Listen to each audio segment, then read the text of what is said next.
I do know what the Democrats' presidential candidate said about those abuse photos. He blamed it on the American character. If we're going to have hate speech, when John Kerry says... He didn't blame it on the American character. No, don't talk over each other. He didn't. What he said was the abuse at the prisons is a natural outgrowth of the American hubris in going into that war. That is as close to an attack on the American character, or blaming this on the American character. As you can see, I assume those are the Al Franken fans who believe that this is an outgrowth of the American character. Look, I don't know what Rush Limbaugh said, but if we're going to have hate speech, I just as soon not have it be directed at Americans. You know, okay, Go ahead. this is why I brought my bag. Are you going to throw it at her? No, I want to show you, because this is when we start talking about what's true and what isn't. And I'm sure that John Kerry didn't blame this on the American character, but I want to give you an example of how... He said it was an outgrowth of the American hubris that took us into this Was it the war. American... Well, it was an outgrowth of the hubris. There's no doubt about that, of this American administration. hubris. I mean, there's no doubt about that. This is the exciting portion where we go through the footnotes of my book. Well, while We've he's all taking... been waiting. No, I got it. I got it right here. This is how reliable Anne is. Let me just read something. This is an absolutely true story. Treason came out about a week before I had to finish my book, about 10 days. So I didn't have a chance to go through it the way I went through Slander. So I didn't go through your book for my book. So a few weeks later, after my book was to bed, my wife and I went out to dinner early. I put Treason in my library with the books. And my wife and I are going out the back way. She'll autograph it for you if you'd like. Yeah, I'm sure. Good. I mean, good. I'll take, whatever. Anyway, so Franny's coming with me, and she says, I got to put on lipstick. So she goes back to get on some lipstick, and I look in the bookshelf, I see Treason, I say, Andy, that was my assistant, I said, I'll bet you I can find a lie in the book before Franny gets her lipstick on. So I pull it out, and I just go like, boom, and I turned it to, I was going like this. And I turned it to, and I scanned the pages, and I see New York Times. And whenever I see New York Times, I know Anne's lied. So here it is. New York Times columnist Thomas Friedman sniffed that racial profiling was not, quote, civilized. He blamed 20 years of relentless attacks by Muslim extremists on, I quote, religious fundamentalists of any stripe. Let me say that sentence again. He blamed 20 years of relentless attacks by Muslim extremists on, I quote, and then in quotes, religious fundamentalists of any stripe. Well, Andy had been my researcher. He knew what to do. He nexused religious fundamentalists of any stripe. Boom. He got it. It actually highlights it. You've nexused. So this is what it was. It was a December 26th New York Times op-ed piece by Thomas Friedman called Naked Air. And in it, he suggests that they make people fly naked. He says, think about it. If everyone flew naked, not only would you never have to worry about the passenger next to you carrying box cutters or exploding shoes, but no religious fundamentalists of any stripe would ever be caught dead flying nude.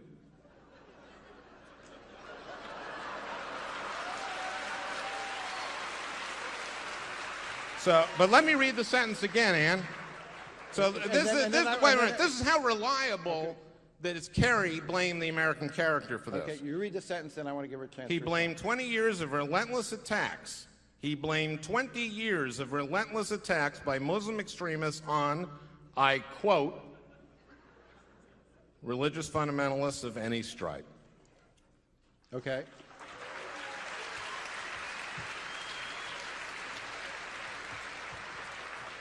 You don't have a backpack, but... No, I do have a watch, if you could keep an eye on it for these long, boring stories, because I would like equal time.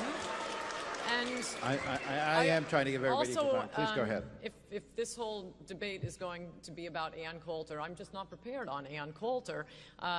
Liberals think that you can't paraphrase an article. You actually, conservative books would be nothing but an Encyclopedia Britannica of the entire droning, boring article. You have to attach them all. You can never paraphrase something. My paraphrase was absolutely accurate.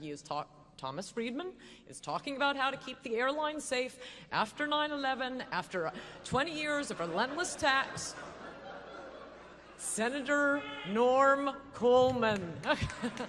Oh, that polite decorum of the liberals. He is talking about how to respond to the relentless attacks by Muslims on American airlines, on American embassies, on Americans, on Italian cruise ships, and so on. And what his facetious proposal is, he says after an attack like 9/11, there are two solutions. We can either learn to live with much higher levels of risk, or we can be much more controlled as a society. On a side note, I have another solution. It's a little something I've worked up. I like to call it racial profiling. But his suggestion is that we fly naked, because two advantages to that. One is you'd catch the guys with the box cutters, and second, it would be a deterrent to religious fundamentalists of both stripes, or of all stripes. That is Muslim extremists. We really, I hate to shock liberals on this one, but the Amish extremists have been very quiet recently. The Mormon extremists have been very quiet recently. They're not the ones we need to be looking for at airports. This nation is under attack, and the refusal of the left to admit, after a dozen attacks on America and America's interests by men who have identical hair color, eye color, skin color. You could use one of those paint chips for the skin color. All speaking Arabic to one another. Half of them are named Muhammad. But liberals pretend we have no idea who we're looking for. But their testy George Bush didn't stop 9/11. But don't look for, Arabic men speaking, or rather Muslim men speaking Arabic to one another, named Muhammad. Undocumented immigrants commit crimes at a lower rate than the citizen population of the United States. And the United States is unique in this experience. Every poll shows that, virtually every poll. All right, someplace Ann got a shiver down her spine, and I'm getting an email soon asking her to come on and debate you. That was Geraldo on the Kelly File last night, taking Donald Trump to task over Trump's claim that violent criminals from Mexico and elsewhere are illegally flooding over the border into the U.S. Ann Coulter, who happens to be the author of Adios, America, the left's plan to turn our country into a third world hellhole, doesn't agree with Geraldo. So she is here to respond, and Geraldo is back as well. He's host of Geraldo Rivera Reports and a Fox News senior correspondent. So, Ann, let me just tee it up for those who have forgotten somehow with Mr. Trump's remarks that started it all. When Mexico sends its people, they're not sending their best. They're not sending you. They're not sending you. They're sending people that have lots of problems, and they're bringing those problems with us. They're bringing drugs, they're bringing crime, they're rapists, and some, I assume, are good people. Okay, go ahead. If you want me to start, I feel Ann. the same. But That's for okay, Ann. Dan. Okay. First of all, I'm not hesitating. There's a 3-second delay here. I want to thank both of you for doing this. A big part of my book is that we won't even have the debate on this. I think the first most important point is these are not people who have a right to be here. So I don't care if there are 2 rapists. I don't care if there are 2 people coming in who are collecting welfare. Immigration is a government policy like any other, and it ought to be used to benefit the people already living here. That includes recent immigrants. There should not be any criminals coming in. It's bad enough having people come in who are accepting government, who need government assistance. To be bringing in people who are felons, can't we cross that off the list?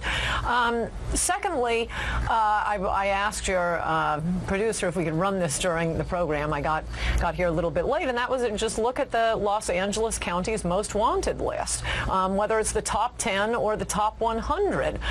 The idea that immigrants are committing crime at a lower rate than the native population is preposterous. preposterous. My complaint, as described in the book, and why this book became this book rather than just a few chapters, was that the government won't simply count and tell us. So whatever facts there are, it's always people looking at ancillary facts, like things like a most wanted list. Why doesn't the government just count? Go ahead, Geraldo. Well, I think, first of all, her basic premise, the title of her book, Adios America, is an insulting insinuation that Latinos are somehow going to pervert and drag down and degrade the America we all know and love. This is an insult. It is an insult that is, I won't use terms like racism, because I don't believe that Anne is a racist. What she is a polemicist. She's written a screed, a diatribe here. She had a point she wanted to make, and she, in her very sharp and witty writing, has made it.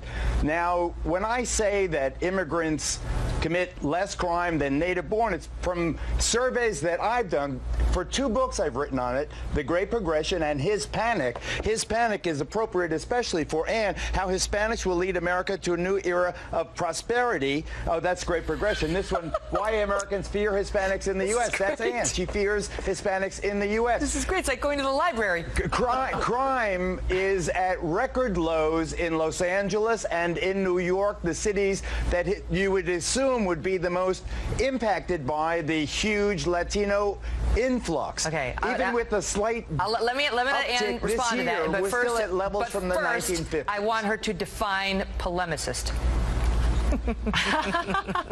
That's exactly what I am. I do want to say I don't think you're a racist either, Geraldo, though I think you're going kind of close to the edge by insisting that Hispanics piggyback onto the black experience in America. The reason Americans are so concerned with racism, and should be concerned with racism, the reason we have civil rights laws, racial set-asides, affirmative action, is to make up for the legacy of slavery and Jim Crow. By Democrats, I might add. It is not for people who just set foot in this country yesterday to piggyback on that very unique history in America and start claiming affirmative action. And yet that happens. And as I said, here it is. I mean, this is not exactly a rigorous study saying there are lots of immigrants in L.A. and New York and the crime rate went down. Well, yeah, that's because Giuliani, the prison building boom. It's a fact that only about 1/3 of California prisoners are white. So are you saying 2/3 of them are black? Okay, go ahead. Let him California has one of the smallest black populations in the country, only like 6%. According to the Congressional Budget Office,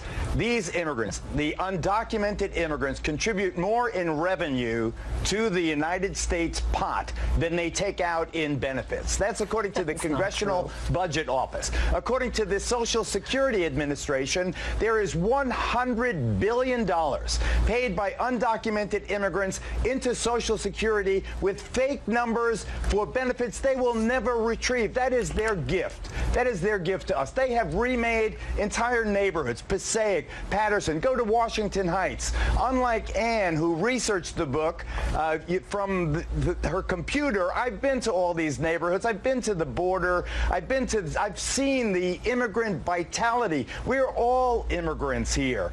Anne's family, you may go back decades, but I think, wasn't there immigrants on your grandfather's side? I mean, we're all immigrants, each of us. The language that this American hellhole, this is the language used against the Irish in the 19th century, against the Italians in the early 20th century. This is inappropriate. Just in case you were wondering, polemicist. Okay, here it is. A strong written or spoken attack against someone else's opinions, beliefs, practices, etc. That's right. She's right. She is that, and she admitted it. So we can end with that point of agreement in a very nice debate. I have to say they were right. Like, they were civil, and they sold a lot of books. Everything Geraldo said was false. Everything Anne has written is false, but I like her. Oh God. Okay.